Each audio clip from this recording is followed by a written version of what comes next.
Capítulo 3.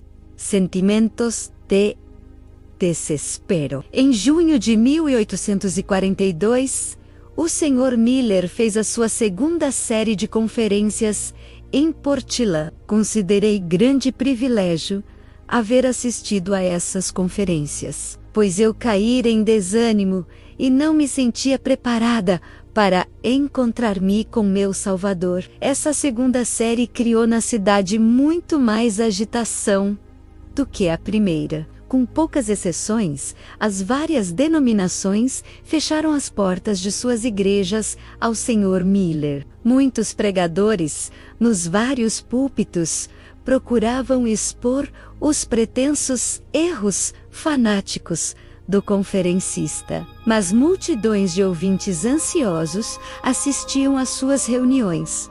E, por falta de lugar, muitos ficavam sem poder entrar. A congregação ficava silenciosa e atenta, contrariamente ao seu hábito. O estilo de pregar do Sr. Miller não era floreado nem retórico. Ele apresentava fatos claros e surpreendentes que arrancavam os ouvintes de sua despreocupada indiferença. No decorrer da pregação, confirmava suas declarações e teorias com provas das Escrituras. Acompanhava suas palavras um poder convincente que parecia assinalar-as como a linguagem da verdade. Ele era cortês e simpático quando todos os assentos na casa estavam ocupados, e a plataforma e lugares em redor do púlpito pareciam literalmente cheios. Eu o via sair do púlpito, descer a nave e tomar pela mão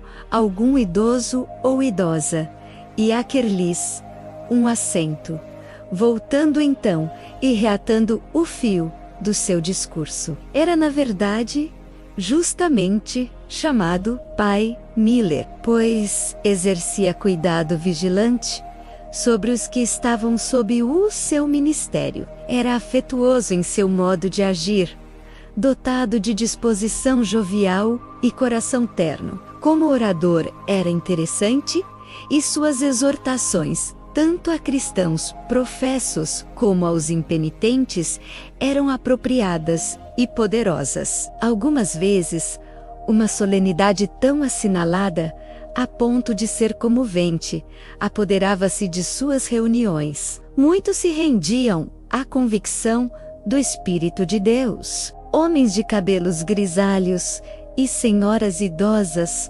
procuravam com passos trêmulos o lugar dos que desejavam auxílio espiritual especial. Aqueles que se achavam na força da idade madura, os jovens e crianças, eram profundamente abalados. Gemidos e vozes de choro e de louvor misturavam-se no período da oração. Criei nas solenes palavras proferidas pelo servo de Deus, e doía-me o coração quando eram combatidas ou delas se zombava. Eu assistia frequentemente às reuniões e cria que Jesus devia logo vir nas nuvens do céu. O que me preocupava, porém, era estar pronta para o encontrar. Eu pensava constantemente no assunto da santidade do coração. Acima de todas as coisas, anelava obter essa grande bênção e crer que eu era inteiramente aceita por Deus.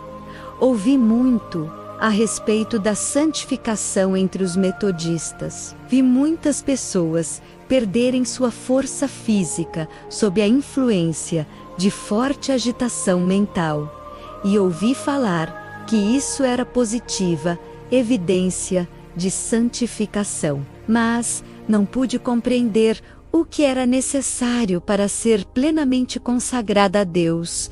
Meus amigos cristãos diziam-me: creia em Jesus agora, creia que Ele a aceita agora.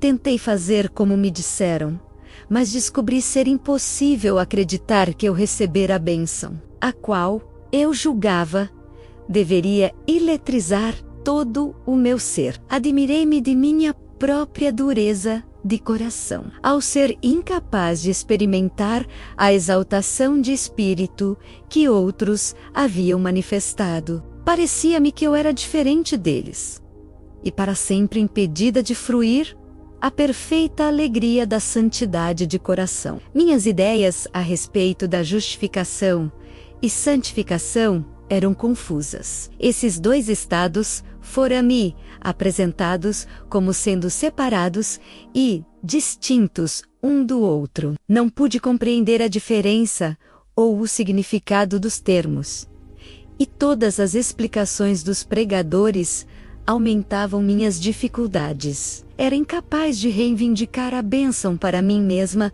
e desejava saber se isso devia ser achado apenas entre os metodistas. E.C.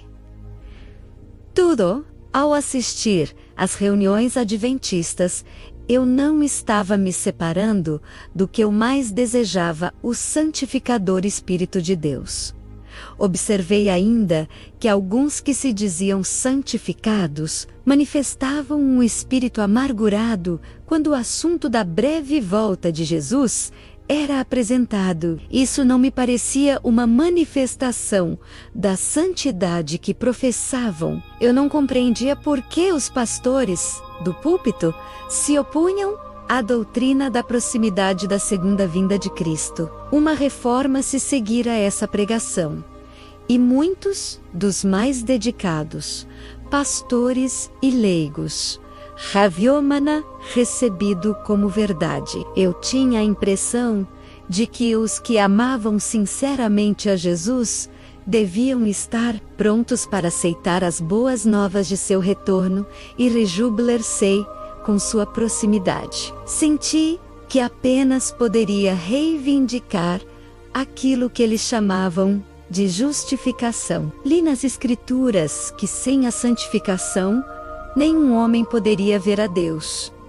Nesse caso, havia alguma elevada consecução que eu deveria alcançar antes de estar segura da vida eterna. Estudei o assunto diligentemente, pois cria que Cristo estava prestes a vir, e eu temia que ele me achasse despreparada para encontrá-lo. Palavras de condenação ressoavam dia e noite em meus ouvidos, e meu constante clamor a Deus era: que é necessário que eu faça para me salvar? Atos dos Apóstolos 16 e 30. Em minha mente, a justiça de Deus eclipsava sua misericórdia e amor. Eu havia sido ensinada a crer no inferno continuamente a arder, e o aterrorizante pensamento que estava sempre diante de mim era que meus pecados eram tão grandes para serem perdoados e que eu estava perdida para sempre. As assustadoras descrições que eu ouvira sobre os perdidos marcaram-me profundamente. No púlpito, os pastores pintavam quadros vívidos da condição dos perdidos. Eles ensinavam que Deus não se propôs salvar a ninguém, senão os santificados. Os olhos de Deus estavam sempre sobre nós. Cada pecado era registrado e receberia sua justa punição. O próprio Deus mantinha os livros com a exatidão de sua infinita sabedoria, e cada pecado que cometemos era fielmente anotado contra nós. Satanás era representado como ávido por apoderar-se das presas e lançá-las na mais profunda angústia, exultando sobre seus sofrimentos nos horrores de um inferno eternamente a queimar, onde depois de torturá-las por milhares e milhares de anos, vagas ardentes levariam à superfície contorcidas vítimas que gritariam: até quando? Senhor, até quando? Então, a resposta trovejaria no abismo por toda a eternidade. Novamente, as ondas fundidas engolfariam os perdidos Lancondous nas profundidades do tormentoso mar de fogo. Enquanto ouvia essas terríveis descrições, minha imaginação foi tão afetada que comecei a transpirar. E me foi difícil conter um grito de angústia, pois parecia-me já estar sentindo os tormentos da perdição. Nesse momento, o pastor começou a falar sobre a incerteza da vida. No momento, podemos estar aqui, e no inferno, no próximo, ou num instante, sobre a terra e noutro, no céu. Escolheremos o lago de fogo e a companhia de demônios, ou as alegrias do céu com os anjos como nossos companheiros. Ouviremos vozes de lamento e a maldição dos perdidos por toda a eternidade, ou cantaremos louvores a Jesus diante do trono. Nosso Pai Celestial foi-me apresentado como um tirano que se deleitava nas agonias dos condenados, e não como o terno e compassivo amigo dos pecadores que ama suas criaturas com amor que ultrapassa todo entendimento, e que deseja vê-los salvos em seu reino. Meus sentimentos estavam muito abalados. Eu receava causar dor a qualquer criatura vivente. Quando via animais maltratados, meu coração se condoía. Talvez minhas simpatias fossem mais facilmente despertadas pelo sofrimento, porque eu mesma havia sido vítima de impensada crueldade, que resultou num dano que obscureceu minha infância. Mas quando tomou posse de minha mente o pensamento de que Deus tinha prazer em torturar suas criaturas, que haviam sido formadas à sua imagem, uma cortina de trevas pareceu separar-me dele. Quando pensava que o Criador do Universo lançaria os ímpios no inferno para queimarem nas infindáveis eras eternas, meu coração curvou-se atemorizado e perdi a esperança de que tão cruel e tirânico ser consentiria em salvar-me da condenação do pecado. Pensava eu que o destino do pecador condenado seria o mesmo para mim, menos sofrer eternamente nas chamas do inferno, enquanto Deus existisse. Essa impressão aprofundou-se em minha mente a tal ponto que temi perder a razão. Eu observava os mudos animais com inveja, porque eles não tinham alma a ser punida após a morte. Muitas vezes tive o desejo de nunca ter nascido. Escuridão total desceu sobre mim e pareceu-me não haver um caminho para fora dessas sombras. Pudesse a verdade, como agora conheço, ser-me apresentada então, e muitas perplexidades e tristezas ter-me iam sido poupadas. Se o amor de Deus houvesse sido mostrado mais demoradamente, e menos sua severa justiça, a beleza e a glória do caráter divino haveriam de inspirar-me com profundo e ardoroso amor por meu Criador. Tenho pensado que muitos internados em asilos de loucos foram para ali levados por experiências semelhantes à minha própria. Sua consciência foi abalada por um senso de pecado, e sua tremente fé não ousava suplicar de Deus o prometido perdão. Ouviam as descrições do inferno ortodoxo até que parecia coagular o próprio sangue das veias e imprimir com fogo uma impressão nas placas da memória. Andando ou dormindo, o terrível quadro estava sempre presente, até que a realidade se perdeu na imaginação, e eles só viam a radia, losas chamas de fabuloso inferno, e só ouviam os gritos dos condenados. A razão foi destronada, e o cérebro se encheu de confusa fantasia de um sonho terrível. Os que ensinam a teoria de um inferno perene fariam bem em cuidar com mais atenção de sua autoridade, para manter crença tão cruel. Até então, eu nunca orara em público, e tinha apenas falado algumas tímidas palavras na reunião de oração. Tive a impressão de que deveria buscar a Deus em oração, em nossas pequenas reuniões sociais. Isso não ousava fazer, receosa de me atrapalhar e não poder exprimir meus pensamentos. Impressionou-me, porém, tão fortemente o senso do dever, que quando tentei orar em particular,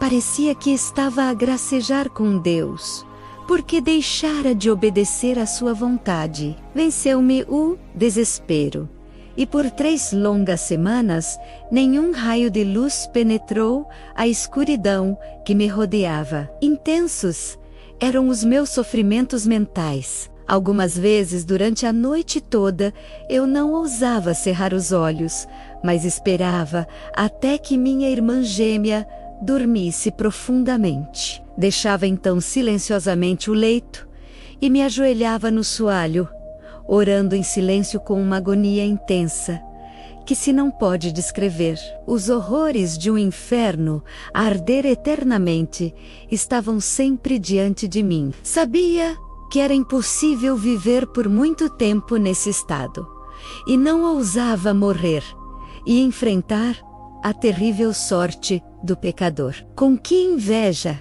eu olhava aqueles que reconheciam a sua aceitação por parte de Deus. Quão preciosa parecia para meu coração agoniado a esperança cristã. Frequentemente, eu ficava prostrada em oração quase a noite toda, remendo e tremendo, com angústia inexprimível e desespero indescritível.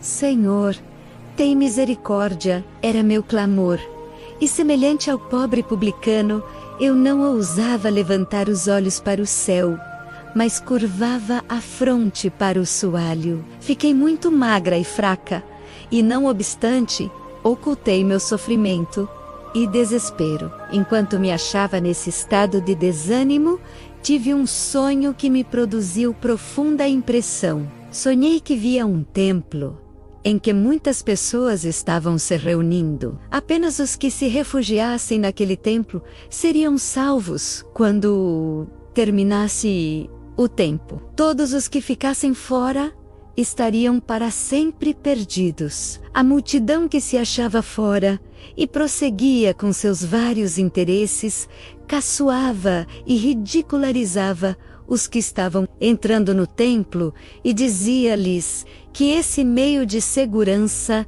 era um sagaz engano e que de fato não havia perigo algum para se evitar. Chegaram a lançar mãos de alguns para impedir-lhes a entrada, receosa de ser escarnecida. Achei melhor esperar até que a multidão se dispersasse, ou até que eu pudesse entrar sem ser observada por eles. Mas o número aumentava em vez de diminuir.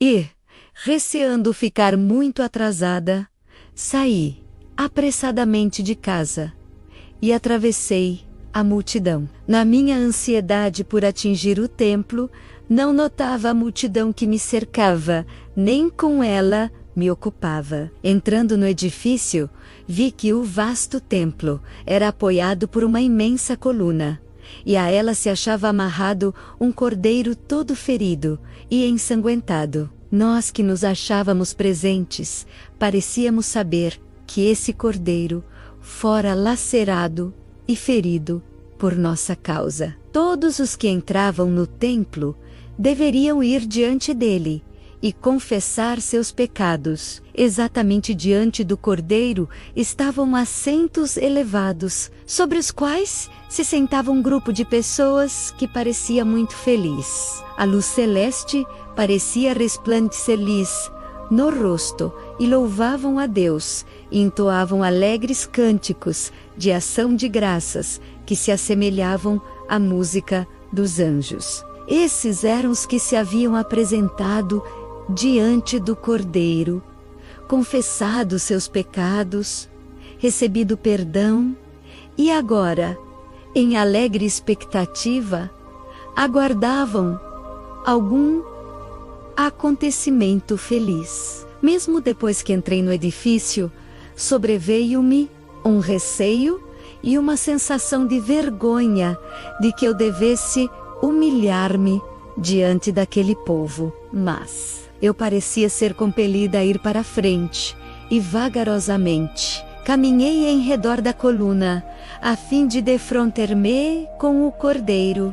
Quando uma trombeta soou, o templo foi abalado. Brados de triunfo se levantaram dos santos reunidos, e um intenso brilho iluminou o edifício. Então, tudo passou a ser trevas intensas. Toda aquela gente feliz desaparecera com o brilho, e fui deixada só no silencioso terror da noite. Despertei em agonia de espírito, e não pude convencer-me de que estivera a sonhar. Parecia-me que minha sorte estava fixada, e que o Espírito do Senhor me havia abandonado para não mais voltar. Logo depois disso, tive outro sonho. Parecia-me estar sentada em desespero aterrador, com as mãos no rosto, refletindo assim: se Jesus estivesse na terra, eu iria a ele, e me lançaria a seus pés, e lhe contaria todos os meus sofrimentos. Ele não se desviaria de mim, teria misericórdia, e eu o amaria e serviria sempre. Exatamente nesse momento se abriu a porta, e entrou uma pessoa de porte e semblante belos. Olhou para mim compassivamente e disse: você deseja ver a Jesus? Ele está aqui, e você pode vê-lo-se descerrar. Tome tudo o que possui e siga. Ouvi isso com indizível alegria, e alegremente ajuntei todas as minhas pequenas posses e toda a bugiganga que como tesouro eu guardava, e seguia meu guia. Ele me conduziu a uma escada íngreme e aparentemente frágil. Começando a subir os degraus, aconselhou-me a conservar o olhar fixo para cima, a fim de que não me atordoasse e caísse. Muitos outros que estavam fazendo essa íngreme ascensão caíam antes de alcançar o topo. Finalmente, atingimos o último degrau e paramos diante de uma porta. Ali, meu guia me informou que eu devia deixar todas as coisas que trouxera. Alegremente, eu as depus. Então, ele abriu a porta e me mandou entrar. Em um instante, achei-me diante de Jesus. Não havia dúvida quanto àquele belo semblante, aquela expressão de benevolência e majestade não poderia pertencer a nenhum outro. Quando seu olhar pousou sobre mim, vi logo que ele estava familiarizado com todas as circunstâncias de minha vida e todos os meus íntimos pensamentos e sentimentos. Procurei fugir de seu olhar, sentindo-me incapaz de suportá-lo por ser tão penetrante. Ele, porém, se aproximou com um sorriso e, pondo a mão sobre minha cabeça, disse: não tema. O som de sua doce voz agitou meu coração com uma felicidade que nunca experimentara antes. Eu estava alegre demais para poder proferir uma palavra e, vencida pela emoção, caí prostrada a seus pés, enquanto ali jazia inerte. Cenas de beleza e glória passaram diante de mim, e parecia-me ter alcançado a segurança e paz do céu. Finalmente, recuperei as forças e levantei-me. O olhar amorável de Jesus ainda estava sobre mim, e seu sorriso enchia o meu coração de alegria. Sua presença despertou em mim santa reverência e amor inexprimível. Meu guia abriu então a porta, e ambos saímos. Mandou que eu tomasse de novo todas as coisas que havia deixado fora. Isso feito, entregou-me um fio verde muito bem enovelado. Ele me disse que o colocasse perto do coração, e quando quisesse ver a Jesus, o tirasse do seio e o estirasse inteiramente. Preveniu-me de que o não deixasse ficar enrolado durante muito tempo, para que não se embaraçasse e fosse difícil desemaranhar. Coloquei o fio junto ao coração e, cheia de alegria, desci a estreita escada, louvando ao Senhor e dizendo a todos com quem encontrei onde poderiam achar Jesus. Este sonho deu-me esperança. O fio verde representava o meu espírito, a fé, e a beleza e simplicidade de confiar em Deus começaram a raiar em meu coração. Agora, confiava todas as minhas tristezas e perplexidades à minha mãe. Ela me manifestava muita ternura e me animava, sugerindo-me que fosse a consolar-me com o pastor Stockman, que então pregava em Portland a doutrina do advento.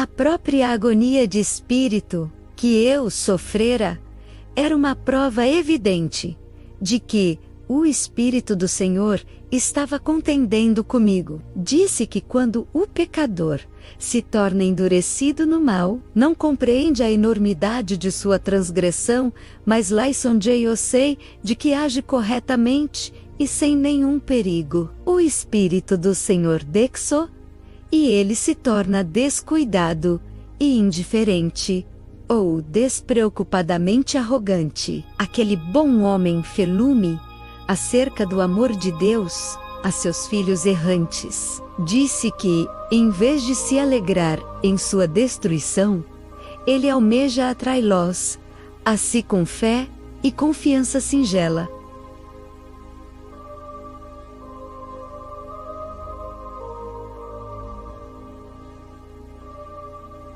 No grande futuro, não mais veremos obscuramente, como por meio de um espelho, mas havemos de conhecer os mistérios do divino amor.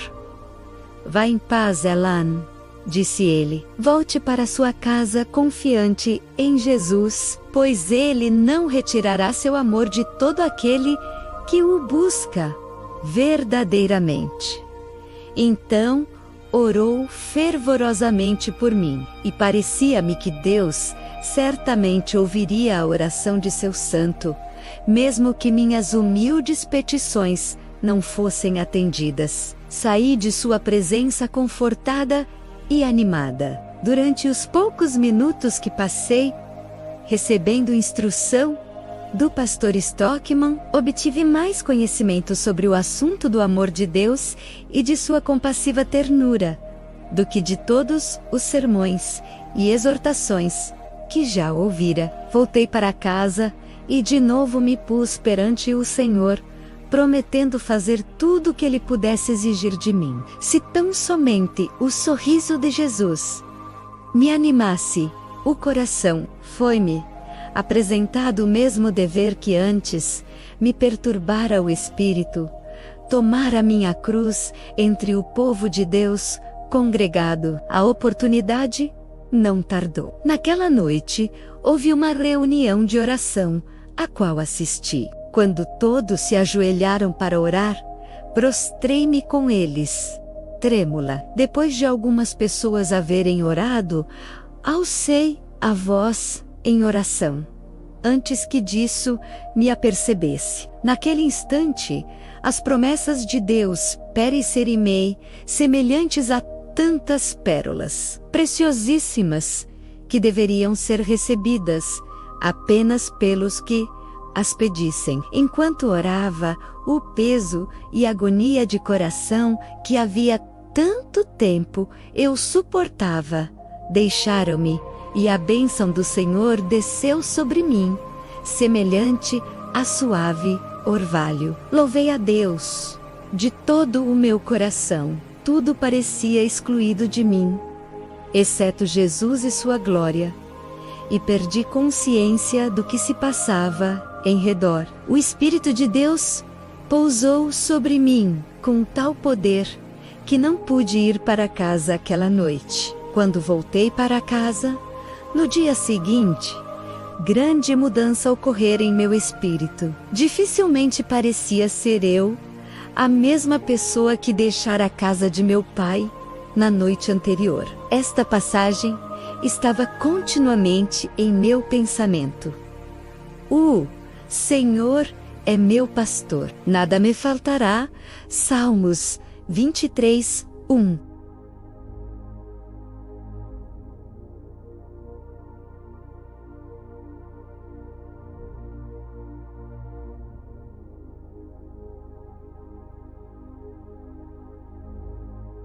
Experimentei a segurança de um Salvador que em mim habitava, e compreendi a verdade do que Cristo dissera.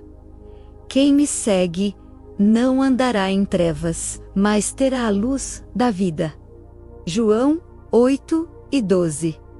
Minha paz e felicidade estavam em tão assinalado contraste com minha tristeza e angústia anteriores, que parecia como se eu houvesse sido libertada do inferno e transportada ao céu. Podia até louvar a Deus pela desgraça que fora a provação de minha vida, pois se tornara o meio de fixar meus pensamentos na eternidade.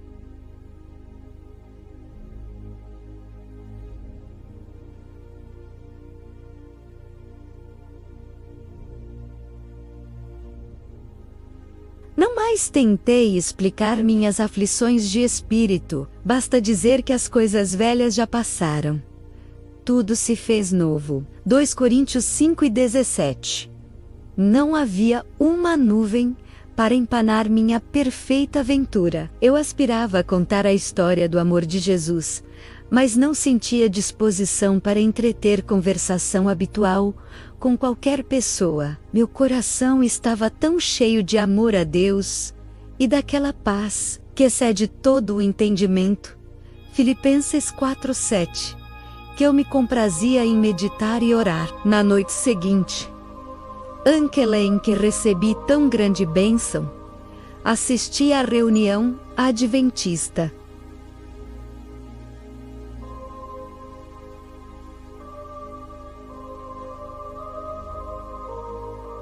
Não encontrei dificuldade em expressar minha paz e felicidade, a não ser nas lágrimas de gratidão que me embargavam a voz quando falei do prodigioso amor que Jesus havia demonstrado para comigo. O pastor Stockman estava presente. Ele me vira recentemente, em profundo desespero, e, ao constatar agora a notável mudança que se realizara em minha aparência e sentimentos, emocionou-se. Ele chorou em voz alta, alegrando-se comigo e louvando a Deus por essa prova de sua terna misericórdia e amorável bondade. Não muito tempo depois de receber esta grande bênção, assisti a uma assembleia da Igreja Cristã, que o pastor Brau dirigia. Fui convidada a relatar minha experiência, e não somente senti grande liberdade de expressão, mas também felicidade em contar minha singela história do amor de Jesus e da alegria de ser aceita por Deus. Enquanto eu falava com coração submisso e olhos lacrimosos, parecia ter a mente atraída para o céu em ações de graças. O poder sensibilizador do Senhor apaciguei do povo congregado. Muitos choravam, e outros louvavam a Deus. Os pecadores foram convidados a levantar-se para que se fizessem orações em seu favor, e muitos atenderam. Meu coração estava tão grato a Deus pela bênção que me concedera, que almejava que outros participassem dessa alegria santa. Interessei-me profundamente por aqueles que poderiam estar sofrendo sob a convicção do desagrado do Senhor e do fardo do pecado. Enquanto relatava minha experiência, pressenti que ninguém poderia resistir à evidência do amor perdoador de Deus, que em mim realizara uma mudança tão maravilhosa.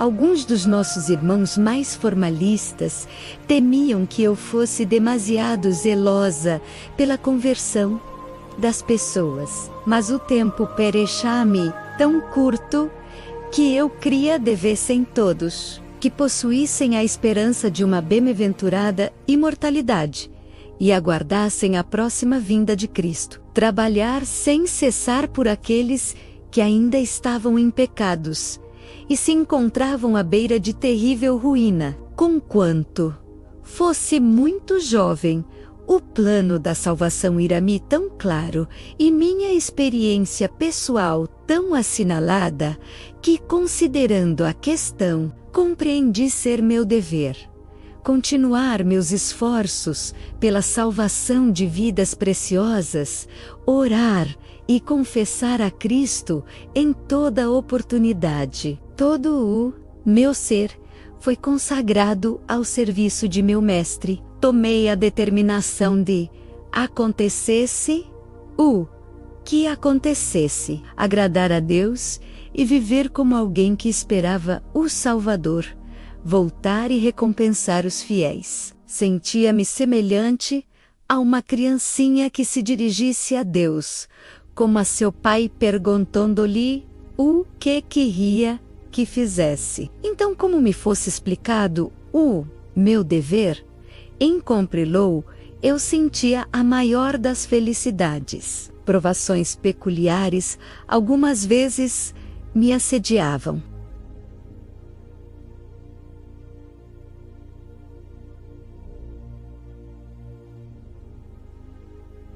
Naturalmente consagrado, ele nunca procurou a amizade dos jovens e dissolutos, mas preferiu antes a companhia de cristãos, cuja conversação o instruísse nos caminhos da vida. Sua conduta prudente estava bem além do comportamento dos de sua idade. Ele era gentil e pacífico, e sua mente estava quase que constantemente voltada para as coisas religiosas. Aqueles que o conheceram o apontavam como modelo à juventude, um exemplo vivo da graça e beleza do verdadeiro cristianismo.